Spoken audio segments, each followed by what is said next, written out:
ಕೇಡುಗಾಲಕ್ಕೆ ನಾಯಿ ಕೂಡ ಮೊಟ್ಟೆ ಇಡ್ತು ಅಂತಾರಲ್ಲ, ಆ ರೀತಿಯಾಗಿ ಕೆಲವರು ಗಣೇಶ ಮೂರ್ತಿಗೆ ಕಿಡಿಗೇಡಿಗಳು ಚಪ್ಪಲಿ ಹಾರವನ್ನ ಹಾಕಿದ್ದಾರೆ. ಈ ಪ್ರಕರಣಕ್ಕೆ ಸಂಬಂಧಪಟ್ಟಂತೆ ವಿಗ್ರಹಕ್ಕೆ ಚಪ್ಪಲಿ ಹಾರ ಹಾಕಿ ವಿಕೃತಿ ಮೆರೆದಿದ್ದು ಮಹಿಳೆನ ಹಾಗಾದ್ರೆ ಅಂತ. ಕಾರಣ ದೇವಸ್ಥಾನಕ್ಕೆ ಮುಖ ಮುಚ್ಚಿಕೊಂಡು ಮಹಿಳೆ ಬಂದಂತ ಒಂದು ದೃಶ್ಯ ಸರಿಯಾಗಿದೆ. ಪೊಲೀಸರು ಈಗಾಗಲೇ ಫೀಲ್ಡ್ಗೆ ಇಳಿದಿದ್ದಾರೆ, ತನಿಖೆ ಮಾಡ್ತಾ ಇದ್ದಾರೆ. ಸಿಸಿ ಕ್ಯಾಮೆರಾದಲ್ಲಿ ಸರಿಯಾಗಿರುವಂತ ಮಹಿಳೆಯ ದೃಶ್ಯ. ಹಾಗಾದ್ರೆ ಈ ಚಪ್ಪಲಿಯನ್ನ ದಾರದಲ್ಲಿ ಪೋಣಿಸಿ ಗಣೇಶನ ವಿಗ್ರಹಕ್ಕೆ ಹಾಕಿ ಹೋಗಿರೋದು ಮಹಿಳೆನಾ? ಬೇಲೂರು ಪುರಸಭೆ ಆವರಣದಲ್ಲಿ ಇರುವಂತಹ ವಿದ್ಯಾ ಗಣಪತಿ ದೇವಾಲಯ. ಮಹಿಳೆಯ ಮೇಲೆ ಅನುಮಾನ ವ್ಯಕ್ತಪಡಿಸ್ತಾ ಇದ್ದಾರೆ ಸಾರ್ವಜನಿಕರು. ಸಿಸಿಟಿವಿ ದೃಶ್ಯ ಆಧರಿಸಿ ಮಹಿಳೆಯ ಬಗ್ಗೆ ಪೊಲೀಸರು ಈಗ ತನಿಖೆಯನ್ನ ಶುರು ಮಾಡ್ತಾ ಇದ್ದಾರೆ. ಇನ್ನು ಬೇಲೂರು ಪೊಲೀಸ್ ಠಾಣಾ ವ್ಯಾಪ್ತಿಯಲ್ಲಿ ನಡೆದಿರುವಂತಹ ಘಟನೆ ಇದಾಗಿರೋದ್ರಿಂದ ಪೊಲೀಸರೀಗ ತನಿಖೆ ಚುರುಕಾಗಿ ನಡೆಸ್ತಾ ಇದ್ದಾರೆ. ಒಂದು ಸಿಸಿಟಿವಿ ದೃಶ್ಯವನ್ನ ನೀವು ಗಮನಿಸ್ತಾ ಇದ್ದೀರಾ. ಹಾಗಾದ್ರೆ ಈ ಮಹಿಳೆನೇ ಬಂದು ಗಣೇಶನ ವಿಗ್ರಹಕ್ಕೆ ಚಪ್ಪಲಿ ಹಾರವನ್ನ ಹಾಕಿ ಹೋಗಿದ್ದ ಅನ್ನುವಂಥ ಅನುಮಾನ ಈಗ ವ್ಯಕ್ತವಾಗ್ತಾ ಇದೆ. ಆಕೆ ಯಾಕೆ ಮುಸುಗನ್ನ ಹಾಕೊಂಡು ಬಂದಿದ್ದು? ಹಾಗಾದ್ರೆ ಆಕೆನೇ ಈ ರೀತಿ ಮಾಡಿದ್ದ ಅಂತ ಸದ್ಯದ ಸಿಸಿಟಿವಿ ದೃಶ್ಯವನ್ನ ನೀವು ವಿಂಡೋದಲ್ಲಿ ಗಮನಿಸ್ತಾ ಇದ್ದೀರಾ. ಮೊದಲ ವಿಂಡೋದಲ್ಲಿ ನೋಡಿ, ದೇವರ ವಿಗ್ರಹಕ್ಕೆ ಚಪ್ಪಲಿ ಹಾರ ಹಾಕಿರೋದನ್ನ ಕಿಡಿಗೇಡಿತನದ ದೃಶ್ಯ ಗಮನಿಸಬಹುದು. ಎರಡನೇ ವಿಂಡೋದಲ್ಲಿ ಓರ್ವ ಮಹಿಳೆ ಈ ರೀತಿಯಾಗಿ ಮುಸ್ಕು ಹಾಕೊಂಡು ಬಂದಿರೋ ದೃಶ್ಯ. ಬೇಲೂರಿನಲ್ಲಿ ಗಣೇಶ ವಿಗ್ರಹಕ್ಕೆ ಚಪ್ಪಲಿ ಹಾಕಿ ವಿಕೃತಿ ಮೆರೆದಿರೋ ವಿಚಾರಕ್ಕೆ ಸಂಬಂಧಪಟ್ಟಂತೆ ಕಿಡಿಗೇಡಿಗಳ ಪತ್ತೆಗೆ ಮುಂದಾದ ಬೇಲೂರು ಪೊಲೀಸರು ದೇವಾಲಯ ಸಮಿತಿ ಅಧ್ಯಕ್ಷ ವಿರೂಪಾಕ್ಷ ದೂರನ್ನ ಆಧರಿಸಿ ತನಿಖೆಗಿಳಿದಿದ್ದಾರೆ. ತನಿಖೆಗೆ ಇನ್ಸ್ಪೆಕ್ಟರ್ ರೇವಣ್ಣ ನೇತೃತ್ವದಲ್ಲಿ ತಂಡ ರಚನೆ ಆಗಿದೆ. ಸಿಸಿ ಕ್ಯಾಮೆರಾ ದೃಶ್ಯಾವಳಿಯನ್ನ ಪರಿಶೀಲನೆ ಮಾಡ್ತಾ ಇದ್ದಾರೆ ಪೊಲೀಸರು. ಬೇಲೂರು ಪುರಸಭೆ ಮುಂದೆ ಪ್ರತಿಭಟನೆಗೆ ಮುಂದಾಗಿದ್ದಾರೆ ಸಾರ್ವಜನಿಕರು. ಆರೋಪಿಯನ್ನ ನಮಗೆ ಒಪ್ಪಿಸಿ ಅಂತ ಪ್ರತಿಭಟನಾಕಾರರು ಆಗ್ರಹಿಸ್ತಾ ಇದ್ದಾರೆ.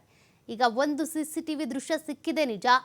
ಆ ಸಿಸಿಟಿವಿ ದೃಶ್ಯದಲ್ಲಿ ಇರುವಂತಹದ್ದು ಮಹಿಳೆ ಆಗಿದ್ರೆ ಆಕೆ ಯಾಕಾಗಿ ಈ ರೀತಿ ಮಾಡಿದ್ಲು, ಅದ್ರ ಬಗ್ಗೆ ಕೂಡ ಆ ಆಯಾಮದಲ್ಲೂ ತನಿಖೆ ಆಗಬೇಕಿದೆ. ಸದ್ಯ ಪೊಲೀಸರು ಇದಕ್ಕೆ ಸಂಬಂಧಪಟ್ಟಂತೆ ತನಿಖೆ ನಡೆಸ್ತಾ ಇದ್ದಾರೆ.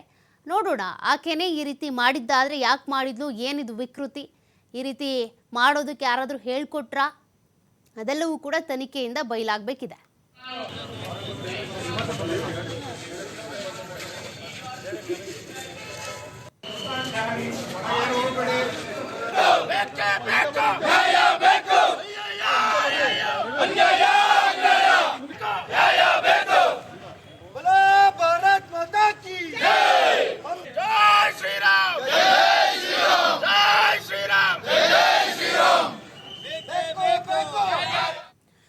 ಡೀಟೇಲ್ಸ್ ಕೊಡ್ತಾರೆ ಪ್ರತಿನಿಧಿ ಪ್ರಕಾಶ್.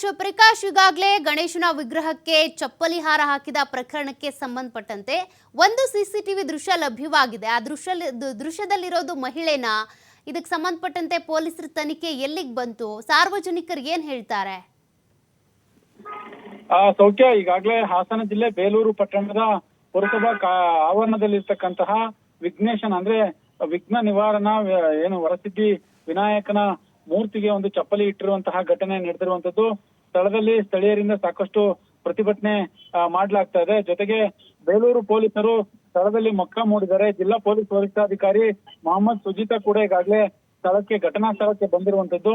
ಜೊತೆಗೆ ಇಲ್ಲಿ ಒಂದು ಏನಂತಂದ್ರೆ ಒಂದು ಸಿಸಿಟಿವಿ ಫುಟೇಜ್ ದೃಶ್ಯ ಲಭ್ಯವಾಗಿರ್ತಕ್ಕಂಥದ್ದು. ಅಲ್ಲಿ ಒಂದು ಮಹಿಳೆ ಆವರಣದ ಒಳಗೆ ಹೋಗಿರ್ತಕ್ಕಂತಹ ದೃಶ್ಯ ಮಾತ್ರ ಲಭ್ಯವಾಗಿರ್ತಕ್ಕಂಥದ್ದು. ಅಂದ್ರೆ ಆಕೆನೆ ಚಪ್ಪಲಿ ಇಟ್ಟಿದ್ದಾಳ ಅನ್ನೋದನ್ನ ಕನ್ಫರ್ಮೇಶನ್ ನಾವು ಕೂಡ ಮಾಡ್ಲಿಕ್ಕೆ ಆಗೋದಿಲ್ಲ, ಅದನ್ನ ಪೊಲೀಸರು ಮಾಡ್ಬೇಕಾಗುತ್ತೆ. ಬಟ್ ಸಿಸಿಟಿವಿ ದೃಶ್ಯಾವಳಿಗಳಲ್ಲಿ ಆ ಮಹಿಳೆ ಹೋಗ್ತಾ ಇರೋದಂತದ್ದು ಮಾತ್ರ ಕಂಡಿರುವಂತದ್ದು. ಈಗ ಸದ್ಯಕ್ಕೆ ಸಾಕಷ್ಟು ತನಿಖೆಯ ರೀತಿಯಲ್ಲಿ ಎಲ್ಲಾ ಆಯಾಮಗಳಲ್ಲಿ ತನಿಖೆ ಮಾಡ್ತಾ ಇದ್ದಾರೆ.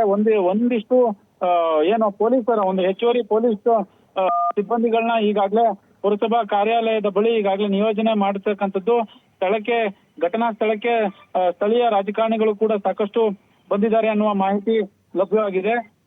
ಇಂತಹ ದುಷ್ಕೃತ್ಯ ನಡಿಬಾರ್ದಿತ್ತು, ಆದ್ರೆ ಈ ದುಷ್ಕೃತ್ಯ ಯಾರು ನಡೆಸಿದ್ದಾರೆ ಅವರನ್ನ ತೀವ್ರವಾಗಿ ಅಂದ್ರೆ ಬೇಗ ತನಿಖೆ ಮಾಡಿ ಹಿಡಿಬೇಕು ಅನ್ನೋದು ಸಾರ್ವಜನಿಕರ ಆಗ್ರಹ ಕೂಡ ಈಗಾಗಲೇ ಆಗಿರುವಂತದ್ದು.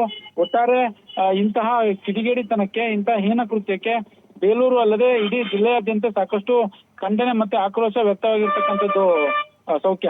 ಥ್ಯಾಂಕ್ ಯು ಪ್ರಕಾಶ್ ಮಾಹಿತಿಗೆ.